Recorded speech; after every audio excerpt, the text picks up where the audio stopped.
When did the Seattle story, a franchise and arena, actually become real for you? It became real for me when David Bonderman was going to step up and put together the ownership that would be appropriate and necessary for there not to only be a team, but to have a facility to play in.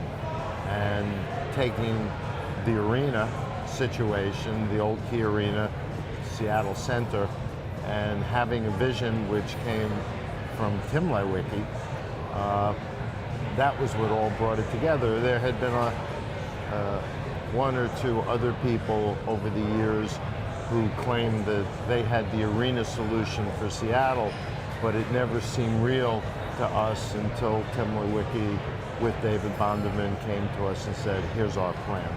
Because you had always been clear that hockey could not survive long-term in that existing KeyArena.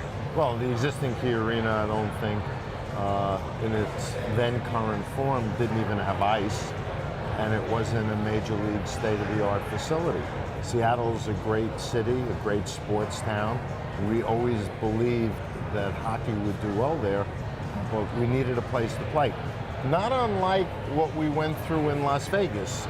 Different scenario, and a number of people over the years had come to see us about putting a team in Las Vegas, but it wasn't until an arena became a reality that we could really focus on it and seriously, go down a path that could lead to the result that we saw in Las Vegas and that we're going to see in Seattle.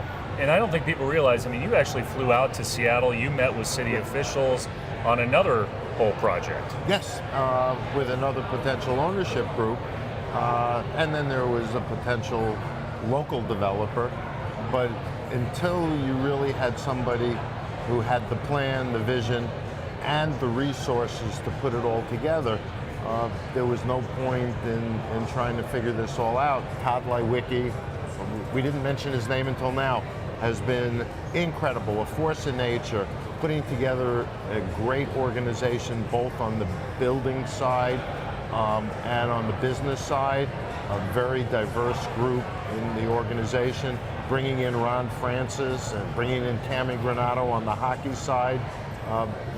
They are committed to doing it the right way, in a first-class way, and most importantly, they want this organization to be reflective of the community.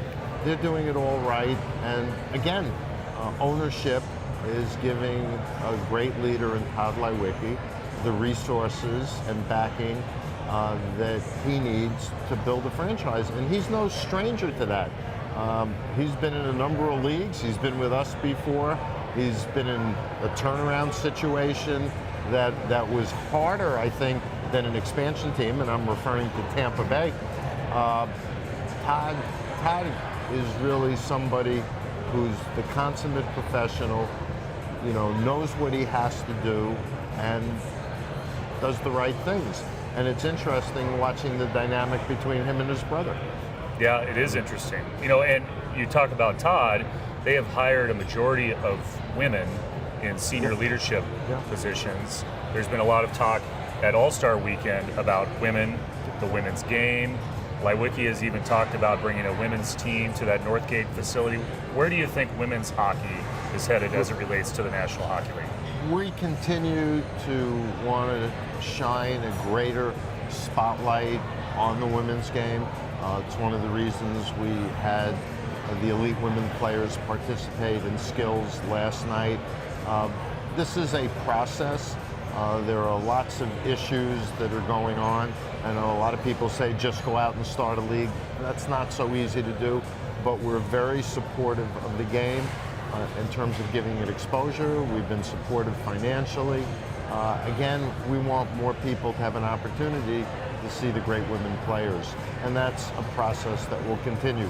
Where it ultimately leads, much like a team name, it's not time.